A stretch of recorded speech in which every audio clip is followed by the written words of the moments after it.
하나님께서는 자신을 잘 알지 못하고 무시하는 세대를 다루실 때 그들을 어, 조금 어떻게 보면 거칠게 대하는 것처럼 보일 수 있는데요.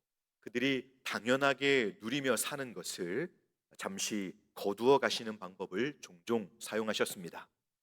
그런데 대부분의 사람은 자신과 자기 주변에 어떤 놀랄 만한 일이 일어나더라도 기껏해야 하나님께 조금 관심을 갖고 또 두려운 마음에 잠깐 기도할 뿐 전적으로 하나님께 잘 돌아오지 못하는 것을 봅니다. 이것은 오늘 본문에 3년 6개월 동안 기근을 경험한 이스라엘 백성들도 마찬가지였습니다. 모든 것이 메마르고 심한 굶주림을 겪으면서도 이스라엘 백성들이 여전히 하나님을 작게 여기고 또 하나님을 찾지도 않고 또 하나님을 귀하게 여기지도 않았습니다. 자, 오늘 본문은 이런 상황 속에서 하나님의 일을 이루고 있는 엘리야를 조명하고 있습니다. 그래서 오늘 본문에서 저희는 이 엘리야 선지자의 열심과 또 그의 이 지금 행하는 일들을 주목해 보려고 합니다. 엘리야가 알고 있는 하나님은 우주 만물과 또 역사를 주관하시는 전능하신 하나님이셨습니다. 그는 비가 오지 않는 3년 6개월 동안 그리 시냇가에 머물기도 했는데요. 그 가운데 있을 때 그는 하나님께서 까마귀를 통해 보내주시는 물과 떡을 먹으면서 하나님은 온 자연을 또 온 만물을 다스리시는 분이심을 경험하였습니다. 또 이 엘리야가 또 이방 땅 사르밧 과부의 집에 있을 때는 그 과부가 가진 마지막 밀가루와 기름을 떨어지지 않게 하시는 하나님, 또 그녀의 죽은 아들을 살려주시는 소생시키시는 하나님을 경험하고, 하나님은 이스라엘에서만 하나님이신 것이 아니라 이방 땅에서도 죽은 자를 살리시는 생명의 하나님이심을 확실하게 알게 되었습니다. 이 모든 경험을 통해서 엘리야는 하나님이야말로 유일하신 참 하나님이시다라는 것을 다시금 확실하게 알게 되었습니다. 그러나 이제 엘리야는 3년 6개월의 과정 속에 이런 하나님을 경험하며 지냈지만, 반면에 이스라엘 백성들의 수많은 다수는 이러하신 하나님을 알지 못했기 때문에 바알과 아세라를 하나님과 더불어 섬기며 살아도 그런 과정 속에서 하나님께 대한 믿음을 점점 잃어버리고 있었음에도 불구하고 그들의 삶은 아무런 문제가 없이 느껴졌습니다.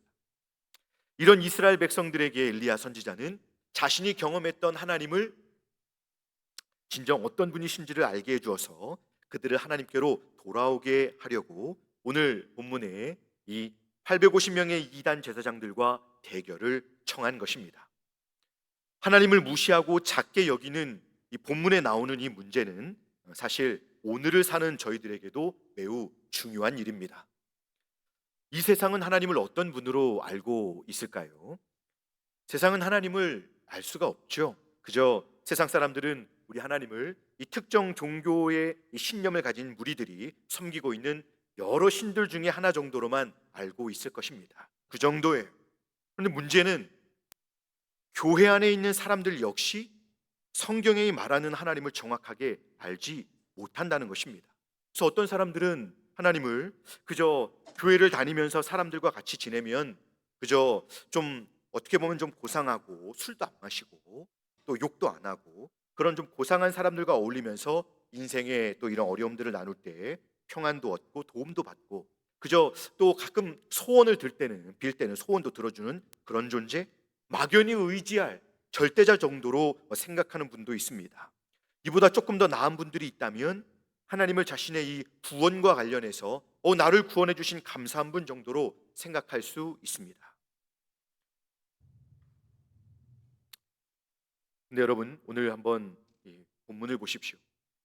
오늘 엘리야 선지자가 저희들에게 보여주는 하나님은 어떤 분이십니까? 하나님은 온 이스라엘에 비를 내리실 수도 있고 또 멈추게 하실 수도 있는 우주 만물의 주관자이십니다. 곧 광대하신 하나님이십니다. 그래서 어떤 그 한 성경학자는 우리는 하나님의 용서하심 뿐만 아니라 하나님의 광대하심에 대해서도 새로운 감각을 구해야 한다라고 말했습니다. 세상에서 우리 눈이 보게 되는 거대하고 위대하게 보이는 것들이 우리를 위축시킬 만한 것이 있다고 할지라도 그 모든 것들은 사실 여러분 땅에 속한 것들입니다. 다 끝이 있다는 것이죠. 하지만 하나님은 이 땅의 모든 것을 지으시고 통제하시는 주인이시면서 주관자이십니다. 한 거대한 제국이 일어섬과 무너지는 그 모든 시한을 정하시는 분이 바로 우리 하나님이십니다. 아무리 막강한 군대나 막강한 부를 가진 제국이라도 결코 하나님과는 견줄 수 없는 것이죠. 이런 광대하신 하나님에 대한 이해가 없을 때 하나님의 백성들인 성도조차도 사실 믿음의 삶을 살면서 눈에 보이는 것들에 많이 위축되고 또 하나님께 대한 온전한 신뢰를 가지고 믿음의 순종을 이루기가 어렵습니다. 하나님에 대한 초라한 이해를 가지고 있는 성도들은 결국 이 세상을 당당한 하나님의 백성, 하나님의 그 구원과 하나님 백성된 영광을 소유한 백성이 아니라 하나님을 사랑하는 성도가 아니라 초라한 성도로서 초라한 모습의 신앙생활을 하게 만드는 것입니다. 교회가 가진 문제는 바로 이것입니다. 오늘을 사는 성도들이 광대하신 하나님에 대한 이 믿음으로 세상을 보지 못하는 것, 이것이 큰 문제인 것입니다. 하나님은 엘리야를 통해 북이스라엘 사람들의 이 잘못된 믿음에 도전하시는 것처럼 오늘을 살고 있는 하나님 백성들에게 하나님을 작게 보는 그런 저희의 연약한 믿음에 오늘 말씀을 통해서 계속 도전하고 계신 것입니다. 자, 본문은 이제 하나님을 작게 여기던 이스라엘 사람들에게 이제 엘리야가 어떻게 행했는지를 잘 보여주고 있습니다. 엘리야는 이 아합 왕과 이세벨 그 왕비가 밀어주고 있는 850명에 달하는 그 바알과 아세라의 선지자들과 대결을 하게 되었습니다.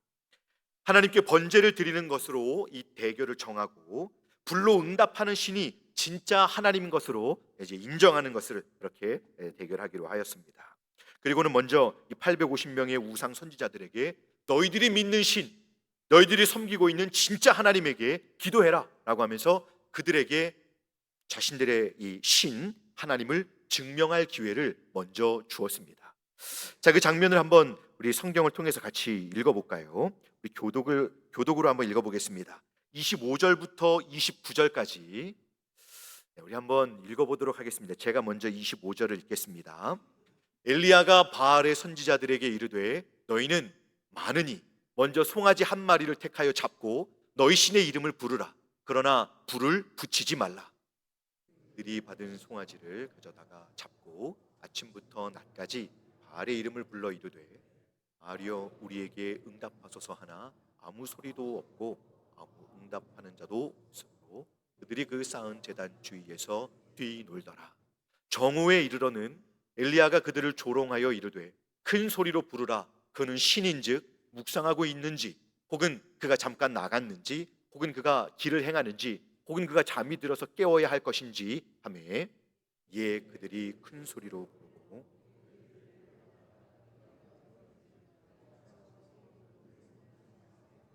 같이 읽겠습니다. 이같이 하여 정오가 지났고 그들이 미친 듯이 떠들어 저녁 소재 드릴 때까지 이르렀으나 아무 소리도 없고 응답하는 자나 돌아보는 자가 아무도 없더라. 아멘. 이 지금 대결이 벌어지고 있던 그 당시에 그 이스라엘의 왕과 그를 따르는 사람들이 하나님의 선지자들을 잡아 죽였고 또 선지자들을 도와주는 사람들을 매우 강력하게 핍박했습니다. 하나님께 확신이 없던 백성들은 이런 상황 속에서 그들의 믿음이 굉장히 위축됐고 또 이 믿음을 갖지 못하는 정도가 아니라 그래서 바알과 아세라를 함께 섬기면서 살았던 것입니다. 엘리야는 바알과 아세라는 인간이 만든 신에 불과하지만 하나님은 살아계셔서 역사하시는 창조주요 구원의 주님이신 것을 확실히 알고 있었습니다.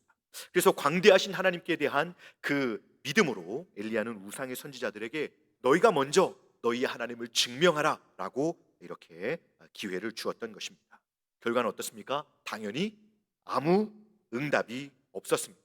그들의 철저한 처참한 이 참패였습니다. 자, 이제 엘리야가 자신이 믿는 하나님을 증명해야 하는 상황이 된 것입니다. 나무를 버려놓고 그 위에 재물을 올려놨습니다. 이 상황에서 하나님이 불로 이렇게 응답하시는 것도 하나님이 주시는 불이 내려오는 것도 사실 쉬운 일이 아닌데 엘리야는 담대하게 제물에 물을 붓고 이제 기도하기 시작합니다. 자, 이렇게 무모한 일을 행하는 이 엘리야의 행동에서 저희는 세 가지의 교훈을 생각해 볼 수 있습니다. 첫째는요, 하나님을 대적하는 무리에게 하나님의 참되심을 드러내기 위해서 엘리야가 가장 먼저 한 일은 다른 것이 아니라 오늘 이 대결을 통해서 보여주는 것이 무너진 단을 쌓고 희생 제사를 드린 것입니다. 그래서 이렇게 대결을 하자고 한 것이죠. 그는 이스라엘의 죄를 하나님의 제단 앞에서 고백하고 시인함으로써 무너진 하나님께 대한 그 믿음, 하나님을 존중하고 경외하던 또 하나님을 이 예배하는 자로서 부름받았던 그 이스라엘의 상실된 그 믿음의 삶을 하나님 앞에 예배를 통해 회복하고자 한 것입니다. 물론 하나님께서 불로 응답하실 것을 믿고 이 일들을 지금 하나하나 진행해 가고 있는 것입니다. 우리들이 모두 하나님 앞에서 진실한 회개를 통해 하나님께 돌아가는 것이 항상 우선임을 기억하시기 바랍니다. 우리는 부패한 삶에서 하나님 앞에 먼저 돌이키고 우리가 하나님 앞에 진실로 이렇게 이 회개하는 마음으로 나아가는 것이 항상 성도들에게는 먼저 있어야 하는 것입니다. 이것부터가 세상에 하나님 백성들이 우리들의 참된 믿음을 드러내는 것이고 살아계신 하나님을 드러내는 그 첫걸음임을 믿으시기 바랍니다. 단순히 캠페인을 하듯이 촛불을 들고 우리의 소신을 밝히는 것이 아니라 우리가 하나님을 하나님으로 온전히 인정하면서 참으로 경외하는 마음으로 진실한 예배로 돌아가는 것, 그렇게 하나님 앞에 돌이키고 돌아갈 때 당연히 그 뒤로 우리의 삶도 회복이 되는 것입니다. 그렇게 회개하면서 우리의 부끄럽고 부족하며 이 연약한 상태에서 돌이켜 하나님의 얼굴과 은혜를 구할 때 우리는 하나님 안에서 놀라운 변화와 회복을 경험하게 될 것이고, 이것은 단순히 우리 안에서만 경험되는 것이 아니라 우리와 함께하는 주변의 많은 이들도 함께 보고 하나님께서 일하시는 것을 알게 될 것입니다.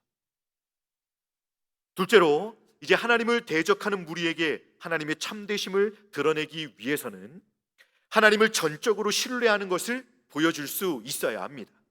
엘리야는 제단과 제물 그리고 이 제단 옆 도랑에까지 이 물이 흘러 넘치도록 그렇게 물을 부었습니다. 여러분, 왜 굳이 이렇게까지 행동을 해야 했을까요?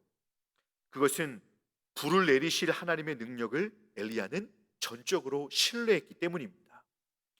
이는 하나님의 참되심을 드러내기 위해서는 세상 정신과 세상의 이 사고방식을, 그들의 삶의 방식을 따르지 않을 것을 지금 다시 한번 천명하는 것입니다. 교회가 세상의 가치관이나 아니면 이 세상의 정신을 따라가게 되면 더 이상 교회로서 존재할 수가 없습니다. 또한 교회를 통해 하나님의 역사와 능력이 나타나지 않습니다. 여러분, 사람들이 볼 때 저희들이 왜 미련해 보입니까? 예수 믿는 사람들이 교회가 왜 미련해 보입니까? 무조건 뭐만 하면 기도하죠. 뭐만 하면 예배드리죠. 하나님 백성들이 모여서 예배하는 것 굉장히 참 어리석어 보입니다. 여러분, 그거 아십니까? 저희가 기도하는 것, 예배하는 것, 복음을 전하는 것, 이것은 여러분 바로 참 시대착오적인 것 같지만 아닙니다. 이것은 하나님이 사용하시는 하나님의 방법임을 믿으시기 바랍니다. 힘들고 때로는 위협을 당하더라도 엘리야처럼 세상의 가치관을 버리고 하나님의 방식대로, 하나님의 이 방식대로 우리는 믿음의 길을 가야 하는 것입니다. 불을 얻기 위해서는 물을 부을 만큼 하나님을 절대적으로 신뢰해야 하는 것입니다. 그것이 교회와 성도들이 취해야 할 태도인 것입니다. 우리의 걷는 이 믿음의 길은 결코 실패하거나 멸망하는 길이 아니요 또 생명의 길이며 영광의 길임을 믿으시고, 비록 우리가 가는 이 믿음의 길이 광야와 같을지라도 끝까지 담대히 걸어가시는 저와 여러분들이 되실 수 있기를 간절히 소망합니다. 세 번째는 하나님을 대적하는 무리들 앞에서 하나님의 참되심을 드러내기 위해서 우리는 하나님께서 스스로 자신의 영광을 드러내어 주시기를, 스스로 자신의 하나님 되심을 우리 가운데 드러내어 주시기를, 내 삶에 드러내어 주시기를 기도로 구할 수 있어야 합니다. 엘리야는 하나님께 기도드릴 때 빨리 불을 내려주셔가지고 이 모든 걸 태워주시고 빨리 이 상황을 끝내달라고 간구하지 않았습니다.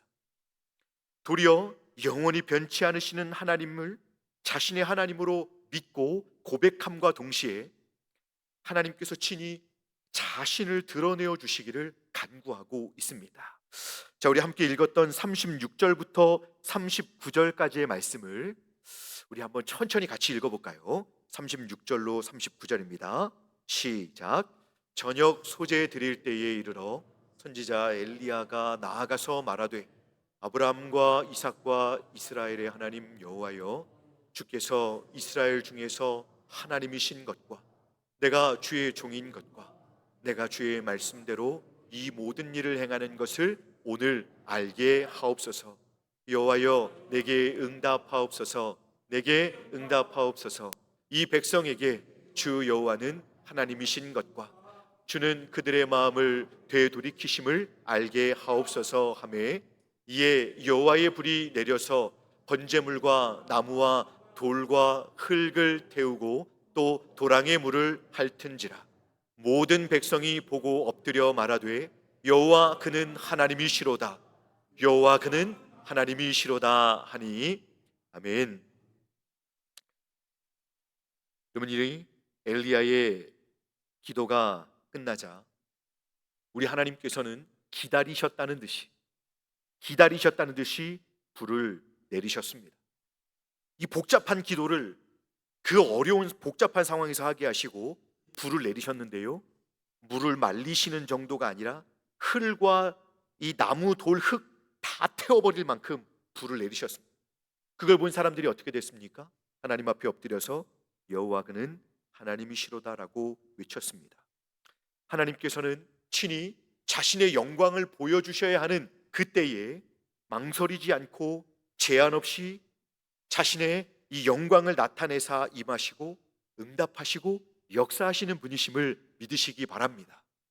우리의 삶 속에서 만나게 되는 다양한 위기의 상황 속에서 우리는 그 상황들을 신속히 바꿔달라고 하나님 앞에 간구하기 전에 저희는 모두 스스로 하나님이 내게 어떤 분이신지 먼저 우리는 확인해야 합니다. 그리고 엘리야가 한 것처럼 하나님 앞에 기도할 수 있어야 합니다. 하나님께서 광대하신 분이신 친히 응답하여 주시고 역사해 주시고 이 상황 가운데 모두가 낙심하고 근심하며 염려하는 상황 가운데 하나님의 영광을 나타내어 주시옵소서. 이렇게 기도할 수 있어야 합니다. 기도라는 것은 결코 가벼울 수 없는 것이, 이렇게 기도하며 하나님 앞에 광대하신 하나님이 내 하나님이시며 내 아버지이신 것을 고백하며 하나님 앞에 기도하며 하나님을 찾는 주의 백성들이 있을 때, 이 기도는 하나님과의 관계를 증명하는 수단이고 또 하나님께서 스스로 자신의 영광을 드러내실 때 저희의 기도에 응답하시는 방식으로 역사하시기 때문에 성도의 기도는 결코 가벼운 일이 될 수 없는 것입니다.